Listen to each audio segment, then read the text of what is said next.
আসসালামু আলাইকুম। সুপ্রিয় দর্শক, স্বাগত জানাচ্ছি যে কথা জানতে চান অনুষ্ঠানে। আমি মোস্তফা ফিরোজ এবং আমার সাথে যুক্ত আছেন সিনিয়র আইনজীবী আবু হেনা রাজ্জাকি। রাজ্জাকি ভাই, নানা রকম কথাবার্তা, সেটা হলো যে একটা তো কথা ঠিক এই মুহূর্তে চলছে যে একজন উপদেষ্টা বলেছেন যে রাজনীতিবিদরা 53 বছরেও সংস্কার করতে পারেনি। যদি করতোই তাহলে 53 বছরে হইতে পারতো। তারপরে আরেকটা কথা আসছে যে অন্তর্বর্তী সরকারকে ব্যর্থ করতে চায় রাজনৈতিক দলগুলো, এবং আহ, তারা শুধু নির্বাচনই চায়। অন্যদিকে মির্জা ফখরুল ইসলাম আলমগীর সহ অন্যরাও উত্তর দিয়েছেন যে এগুলি রাজনীতি বিরোধী কথা। তারা সংস্কার চায় এবং সংস্কার জনপ্রতিনিধিরাই করবে। এই নিয়ে একটা বিতর্ক আছে। আরেকটা বিষয় আসছে, যেটা হাসনাত আবদুল্লাহর একটা বক্তব্য দেখলাম পিলখানায়। সেটা হলো 626 জন সম্ভবত তাদেরকে কে পার করলো, যারা আটক ছিল। এই বিতর্কগুলোর আহ, আহ, সাম্প্রতিক সময়ে চলছে। আপনি কি বলবেন? ধন্যবাদ ফিরোজ ভাই, এবং আপনার মাধ্যমে আপনার ভয়েস বাংলার দর্শক শ্রোতা কিন্তু আপনি অনেকগুলা বিষয় আনছেন। এতে জি করে জি বিষয়টা বড় হয়ে যেতে পারে। যাই হোক, জি। আমি শেষ দিয়ে শুরু করি। আপনি যেহেতু শেষ দিয়ে শুরু মানে হাসনাত আব্দুল্লাহটা একটু একটু জি পিছনের, সেই জন্য এখান থেকে শুরু করি। শুরু করতে জি করতে আমরা সামনের দিকে যাই।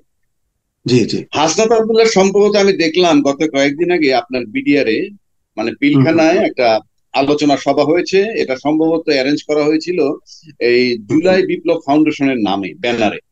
এবং জি। সেখানে বিজেপির কিছু কর্মকর্তা তাদের বোধহয় একটা ডোনেশনও তাদেরকে দিয়েছে। সেটা ভালো কথা, ভালো উদ্যোগ। কিন্তু হাসনাত আব্দুল ওখানে যে প্রসঙ্গগুলো টানলো, এবং তার টানার যে বডি ল্যাঙ্গুয়েজ, তাতে মনে হচ্ছে যে যে অনেকটা কৈফিয়ত চাওয়ার মতো একটা বিষয়। পাশাপাশি মেসেজ দেওয়া যে আমরা এখানে ছাড় দিব না। সেটা কিরকম? যে হুম। 626 জন জি আওয়ামী লীগের নেতা কর্মী সম্পর্কে বলা হয়েছে এদেরকে 5ই আগস্টে ক্যান্টনমেন্টে আশ্রয় দেওয়া হয়েছিল, এবং পরবর্তীকালে তারা এখান থেকে বের হয়ে গেছে। এবং এদের মধ্যে বের হয়ে যে বিভিন্ন দেশে বের হয়ে গেছে, বর্ডার ক্রস করে ফেলেছে, সেটার দায়ও তাদেরকে মোটামুটি ব্লেমটা তাদেরকে দেওয়া হয়েছে। আমি এটা আমার স্পষ্ট মনে আছে, আমার নিজস্ব চ্যানেলে 8 তারিখে আমি বলেছিলাম যে ওয়াকারুজ্জামান সাহেবকে অ্যাড্রেস করে, যে আপনি 626 জন লোক যে ক্যান্টনমেন্ট থেকে রাখলেন এবং বের করে দিলেন, আই এম শিওর হুম যে হুম। সময়ের ব্যবধানে একটা কৈফিয়ত চাওয়া হইতে পারে। তো নাও ইট ইস প্রুভড যে হাসনাত আব্দুল্লাহ, আমরা যতই হাসনাত আব্দুল্লাহকে নিয়ম ভেঙে বলুক কিংবা কিভাবে বলুক না বলুক, তারা যে একটা ইম্পর্টেন্ট পার্ট এখন রাষ্ট্রীয় লেভেলে, এ তো কোনো সন্দেহ নাই।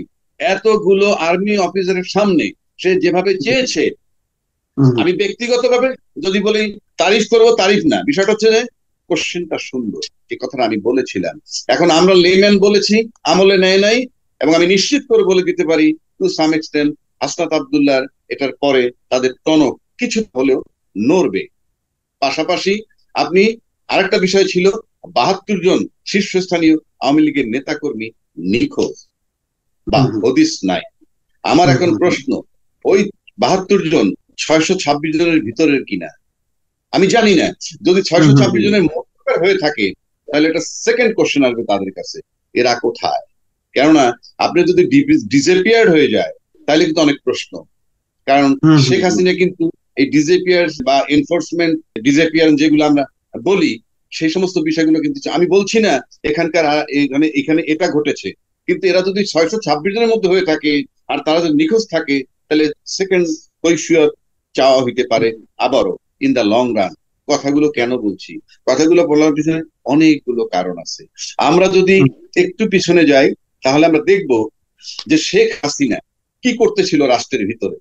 শেখ হাসিনা যেটা করতেছিল, শেখ হাসিনা বলতো আমাদের কাকে, নোবেল প্রাইজ ইউনুস সাহেবকে বলতো সুদখোর বলতো। কিন্তু ইউনুস সাহেব কি করতেন? গ্রামীণ ব্যাংক থেকে লোন দিতেন এবং লোন রিকভারি করতেন। এটা তো ব্যাংকিং সিস্টেম। বাংলাদেশের অন্যান্য যে ব্যাংকগুলো ছিল, সেগুলো তো একই ব্যবসা করতো। কি? লোন দিত, লোন রিকভার করতো। কিন্তু তফাৎ কি জানেন? ইউনুস সাহেব তার লোন 99% রিকভার করছে, আর আমাদের শেখ হাসিনার নেতৃত্বে ব্যাংকের থেকে যেটা লোনের চালান সহ গায়ে, সুদ তো আসেই নাই, চালানই আসে নাই। এবং এগুলা লোক হুম। মারফত নিয়ে তারা বাইরের থেকে শেয়ার খেয়েছে। এই জন্য ইউনুস সুদখোর। আর উনি সুদখোর না, এটা শিওর। শেখ হাসিনা সুদখোর না, কারণ সে তো চালান শুদ্ধ খেয়েছে, সুদ ফেরত নেয় নাই উনি। আসল খোর একেবারে, ব্যাংকের টাকা দিয়ে ফেলছে। সুতরাং এই হলো তফাৎ। দ্বিতীয় কথা, উনি বলছেন টাকা দিয়ে নোবেল নিয়েছেন। আমি কেন বলছি এটা বলতেছি একটু পরে। টাকা দিয়ে নোবেল নিয়েছেন শেখ হাসিনা, কিন্তু আপ্রাণ চেষ্টা করেছেন আমাদের 10 লাখ রোহিঙ্গা ঢুকে কয়েক মিলিয়ন ডলার খরচ করে নোবেলের নামে জিরো পেয়েছেন। আবার ইউনূস সাহেব মশাল জ্বালিয়েছেন টাকার বিনিময়ে, উনি বিনিময়ে কি করেছেন? কিছুই করতে পারেননি। এবং উনি এমন কথাও বলেছেন যে খালেদা জিকে টুক করে ফেলে দিবেন পদ্মা ব্রিজ থেকে, ইউনূস সাহেবকে চুগুনি দিবেন। এখন সেই পদ্মা ব্রিজে ওঠার অধিকারটা উনি মোটামুটি হারিয়ে ফেলেছেন। সেই অবস্থায় এখন বাংলাদেশটা। এবং ইন্টারেস্টিং ব্যাপার কেন বলছি, উনি যাদেরকে দণ্ড দিলেন, আমি বলেছিলাম অনেক আগে, খালেদা জিয়া এবং তারেক জিয়াকে অন্যতম প্রতিদ্বন্দ্বী মনে করতো বিধায় তাদেরকে দণ্ড দিল। তারপরে সে দণ্ড খুঁজে পেল ইউনূস সাহেবকে, তাকেও দণ্ড দিল। এই প্রত্যেকটা দণ্ডের পর শেখ হাসিনা বলতেন ন্যায় বিচার প্রতিষ্ঠিত হয়েছে, ওনার নিয়োগ যে কৃত যে সমস্ত বিচারক ছিল তারা সবাই ন্যায় বিচার করেছে। একইভাবে যদি আমি বলি, আবার ইউনূস সাহেবের দণ্ড মওকুফ হয়ে গেল, খালেদা জিয়ার দণ্ড মওকুফ হয়ে গেল, তারেক জিয়ারটাও হতে যাচ্ছে, গ্রেনেড হামলায় নির্দোষ প্রমাণিত হয়েছে, তাহলে নিশ্চয়ই এবারও ন্যায় বিচার প্রতিষ্ঠিত হয়েছে। এখন আমার প্রশ্ন, ন্যায় বিচার বিচারকরা কিভাবে করেন? যখন যে সরকার তার পক্ষে রায় দিয়ে নির্বাচন করেন, এটা যদি হয় তাহলে শেখ হাসিনার কাছে আমার প্রশ্ন, আপনি তাহলে কি ধরনের জজ নিয়োগ দিয়েছিলেন যারা যখন যে সরকার তার কথা শুনবে? কিংবা যদি বলেন সত্যি সত্যি তারা ন্যায় বিচার করে, তাহলে আপনি দেশে এসে একটু ন্যায় বিচার নেন না? আপনি বাইরে রয়েছেন কেন? দেশে এসে আপনি বিচারপতিদের কাছে একটু ন্যায় বিচার নেন। আপনি দেখেন আমাদের লাইফস্টাইল হিস্ট্রি কিভাবে রিপিট হয়।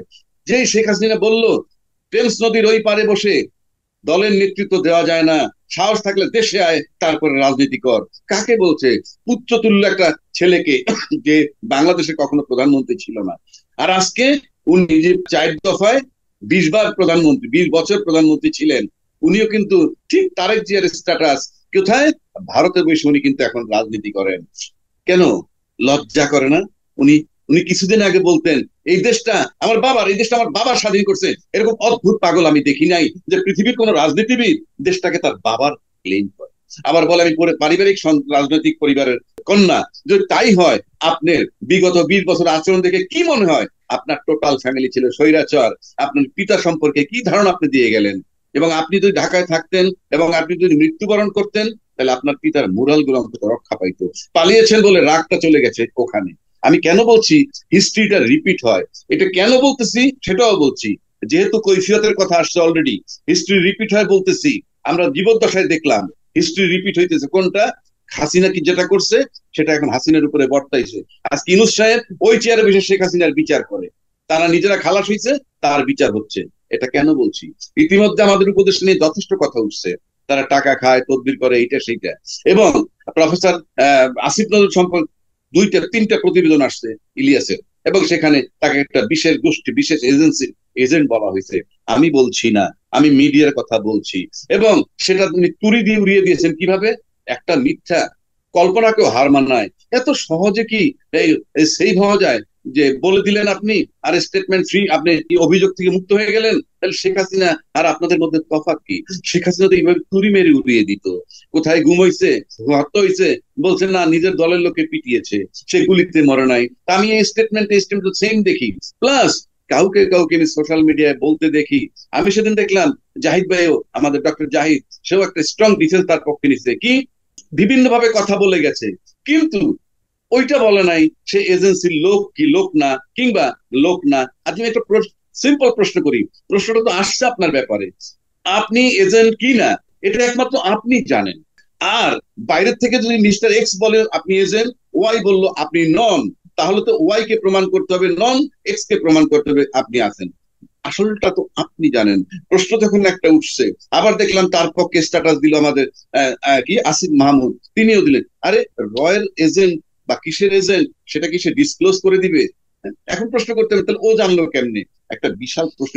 আমি কেউ না জানুক, আপনি নিজেরটা নিজে জানেন। আমি আপনার বিবেকের কাছে প্রশ্ন করছি, এই সোশ্যাল মিডিয়ায় বিবেকের কাছে প্রশ্ন করছি। আমি একটু আগে বললাম বাংলাদেশে আমরা নিজের চোখে দেখলাম হিস্ট্রি রিপিট হয়েছে। শেখ হাসিনা কোথায় ছিলেন, কোথায় গেলেন? শেখ হাসিনার একটা লোমের সমান ক্ষমতা কিন্তু ব্যক্তি আসিফ নজরুল সাহেবের এখনো হয় নাই, ক্ষমতায় থাকলেও। টোটাল উপদেষ্টার ক্ষমতা জাস্ট ইউনূস সাহেব, মাইনাস ইউনূস, টোটাল উপদেষ্টা জিরো। সুতরাং ইউনূস সাহেব ব্যক্তি ব্যক্তি আসিফ নজরুল সাহেবের ক্ষমতা শেখ হাসিনার চেয়ে তুলনায় কিছুই না, অতি নগণ্য না।